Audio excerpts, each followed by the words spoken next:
on n'écrit pas un livre parce qu'on veut écrire, Oui. on écrit un livre parce qu'il y a un enjeu contre lequel, n'est-ce pas, on veut se battre. Une partie qui m'a beaucoup marqué dans votre roman, c'est ce fameux passage en disant que l'éducation, la formation est le miroir qui ne se cache jamais. Bonjour à toutes et à tous et bienvenue sur notre podcast d'excellence, l'émission qui met en lumière des parcours inspirants, des auteurs engagés, mais aussi des patriotes pour donner un coup de main à la société moderne. Aujourd'hui, nous avons l'honneur, le plaisir d'accueillir sur notre plateau de podcast d'excellence un auteur malien et étudiant ici au Maroc, qui a pris son temps d'écrire un livre, un roman intitulé Les inconduites de la belle Fanta, qui raconte la société moderne.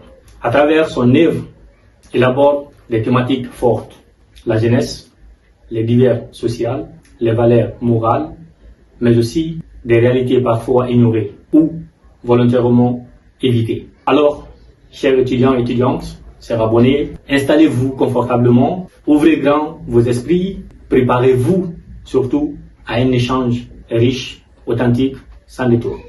C'est un plaisir pour moi aujourd'hui de vous présenter notre très cher invité, Monsieur Traoré. C'est à vous le micro de vous présenter devant nos followers, nos abonnés, les étudiants et les étudiantes. Merci d'être là.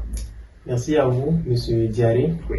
C'est aussi un très grand plaisir pour moi de pouvoir être ici avec vous en ce moment, partager. Oui. Je vais me présenter. Oui. Je m'appelle Diakari Traoré, comme vous l'avez si bien prononcé. Oui.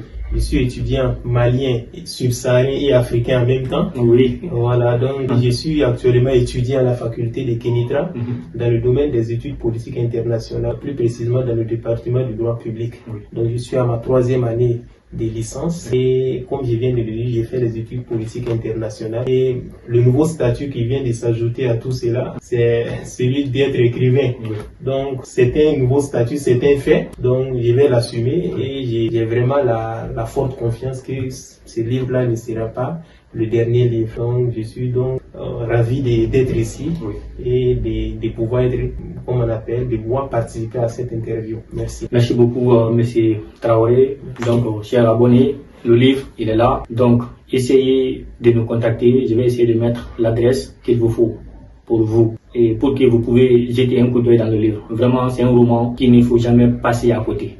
Vraiment. Donc, sans plus tarder, nous allons aborder notre locution avec vous. Notre première question, Monsieur Traoré, qu'est-ce qui vous a motivé à écrire un roman aussi direct et critique envers la jeunesse africaine aujourd'hui?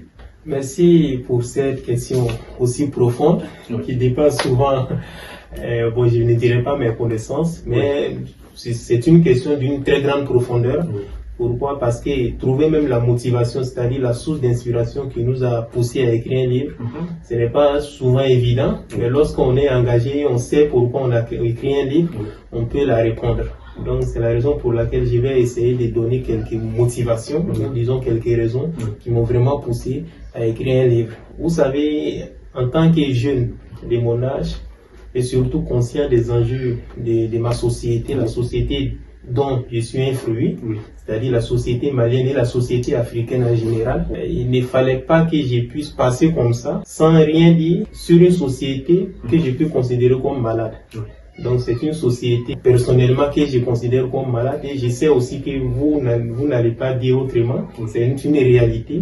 Donc écrire un livre, c'était pour moi une arme. Une arme pour lutter contre ce qui ne va pas dans ma société, contre c'est-à-dire tout ce qui est hors du bon commun, c'est-à-dire du sens commun. Donc tout ce qui m'a poussé à écrire ce livre, c'est l'intention d'apporter mon aide. L'intention d'apporter mon aide à cette société, la guérir si possible, parce que c'est tout l'objectif d'écrire un livre. On n'écrit pas un livre parce qu'on veut écrire, on écrit un livre parce qu'il y a un enjeu contre lequel, n'est-ce pas, on veut se battre. Ou parce qu'il y a des choses qu'on ne veut pas dans nos sociétés et pour lesquelles, n'est-ce pas, on veut encore combattre. Effectivement. Donc, l'objectif même et la motivation personnelle qui m'a poussé à écrire un livre, ce tout premier livre, c'est de pouvoir contribuer par ma petite personne au développement de ma société, c'est-à-dire la société malienne et la société africaine en général. Donc, chers étudiants, essayez de vous accrocher, prenez vos plumes, commencez à écrire. Il a juste nous montrer la motivation qui lui a animé d'écrire un livre. Juste apporter une solution à la société malienne, africaine, pourquoi pas à l'humanité tout entière. Merci beaucoup, M. Traoré, pour cette bonne réponse. Merci à vous, monsieur. Et nous allons cheminer ensemble. Et une deuxième question qui a, à mon sens, vraiment pertinent. Le livre que vous avez écrit, le roman, dénonce fortement l'injustice aujourd'hui que nous vivons tous les jours dans notre société contemporaine. Vous pensez que la société actuelle ne protège pas suffisamment les victimes? C'est en tout cas une très bonne question encore. Oui. Donc je vais la répondre la plus clairement possible. Oui. Et là, il faut savoir d'abord qu'avant de répondre directement à la question, il faut savoir qu'une société où il n'y a pas la justice, c'est une société c'est-à-dire qui ne rime que vers sa ruine. Oui. Donc il faut qu'il y ait une société où la justice règne. Parce que tout part de la justice. Lorsqu'il y a l'injustice dans une société, on ne peut rêver à une vie meilleure. Oui. Donc pour qu'il y ait une vie meilleure, il faut qu'il y ait une société où règne la justice. Maintenant, pourquoi il était très important pour moi de marteler ces phénomènes funestes qu'est l'injustice dans nos sociétés? Oui. Comme je viens de le dire, une société sans justice est une société qui périt. Donc il faut qu'il y ait une justice, n'est-ce pas, à laquelle tout le monde croit et tout le monde tout le monde a confiance. Donc lorsque la justice elle est affaiblie, lorsque la justice elle n'a pas la confiance des membres de la société, alors on peut dire que la justice n'est pas bonne. Lorsque la justice n'est pas bonne, la société elle est en cours de pourriture. Donc c'est toute l'importance de marteler l'injustice, parce qu'il ne faudrait pas que l'injustice soit, même comme tous les autres fléaux, mais si j'ai vraiment marqué l'injustice ici, c'est que tout part de l'injustice. Lorsque la société, elle est injuste, on ne peut prétendre, n'est-ce pas, à une vie meilleure de chacun et de chacune. Ok. Comme vous avez bien entendu, une société meilleure, il nous faut la justice. Oui. Pour tout le monde. Chaque membre de la société, sans exception. Donc, il n'y a pas la justice pour les riches, il n'y a pas la justice pour les pauvres. La justice, elle est là pour toute la communauté, pour toute la société. Pour toute la société. Vous avez également abordé dans votre roman, que moi-même j'ai beaucoup apprécié personnellement, vous avez abordé le thème de l'avortement clandestin. Pourquoi était-il important pour vous d'en parler dans la société malienne, guinéenne, ouest africaine? L'avortement clandestin, on ne le considère pas trop aujourd'hui parce qu'on n'y prête pas trop attention. Oui. Et souvent, on n'a même pas tendance à le considérer comme étant un des fléaux, c'est-à-dire qui menace une société, une bonne société. L'avortement clandestin, il existe malheureusement dans nos sociétés. Et il y a aussi quelques soutiens clandestins à cet avortement. Parce qu'on ne peut pas parler d'avortement clandestin sans un soutien qui se trouve derrière. Et les soutiens, ce sont même les mêmes, c'est-à-dire les mêmes officiels, les mêmes personnels sanitaires qui appuient ces phénomènes. Donc, moyennant souvent quelques modiques sommes. Et l'avortement clandestin, il existe aujourd'hui, même plus particulièrement au Mali, parce que on va pas me demander si j'ai vu, c'est-à-dire si j'ai assisté personnellement à un avortement clandestin, non. Parce qu'il faut vraiment entendre, pour connaître les réalités, il faut entendre la société, il faut l'observer. Donc l'avortement clandestin aujourd'hui est un phénomène qui n'est pas rare dans nos sociétés, surtout au Mali, il existe. Et aujourd'hui, tellement que cet avortement, c'est-à-dire tellement que ce fléau, il est devenu très ordinaire, donc aujourd'hui on ne se dérange pas de s'adonner à des pratiques sexuelles. À des pratiques sexuelles qui peuvent aboutir sur un avortement clandestin probable, parce que ce n'était pas l'objectif d'avoir un enfant. Et maintenant, lorsqu'on a un enfant, la seule possibilité, on s'est dit qu'il y a une possibilité, c'est l'avortement clandestin. Donc, il n'y a plus aucune barrière. Aujourd'hui, je constate dans la société malienne, que les jeunes filles s'adonnent à ces fléaux. Souvent avec des soutiens, des personnels ou c'est-à-dire des personnes qui sont même, qui normalement devaient lutter contre le fléau. C'est-à-dire devaient sensibiliser, ce sont ces mêmes personnes qui aident ces jeunes filles dans ce sens-là. Un grand fléau. Vous avez une solution à proposer devant ces personnels qui sont vraiment censés de protéger la jeunesse africaine, malienne, guinéenne, burkinabé, ivoirienne? C'est que c'est un phénomène dangereux. Il est très très dangereux. Il peut conduire à une mort juvénile certaine. Quand je prends toujours l'exemple de mon livre, il y avait une jeune fille qui s'appelait Fatim.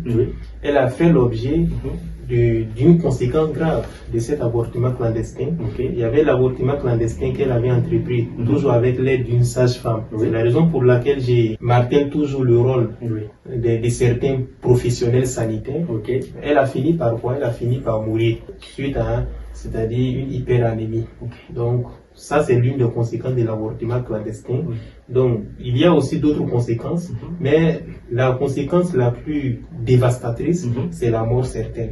Donc, il faut vraiment éviter ces fléaux. Merci beaucoup. Comme nous avons entamé aussi de dire que quel est le message que vous souhaitez partager avec la nouvelle génération africaine, la jeunesse africaine aujourd'hui, de prendre conscience ou de faire quoi pour se préparer à un monde meilleur, surtout sur notre continent africain? Ça, c'est une question vraiment d'une importance capitale, parce que l'enjeu, il est grand. L'enjeu derrière la question, il est vraiment très grand. Le message que je vais dire à cette nouvelle génération, dont j'ai fait vraiment partie, c'est d'être consciente.